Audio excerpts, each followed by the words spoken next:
Realtor asked me to go over here, this house, and say the basement is okay. Unbelievable bullshit. House for sale.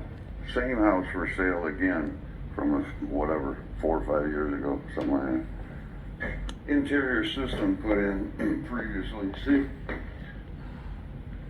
It's an inside system. Inside stupid ass drainage system. It's in here. It's in the bathroom. It's over here. Stupid bullshit. See mold? Yeah. Step crack turning into a horizontal crack going that way. That's why and where the water's entering, through exterior cracks. Idiots.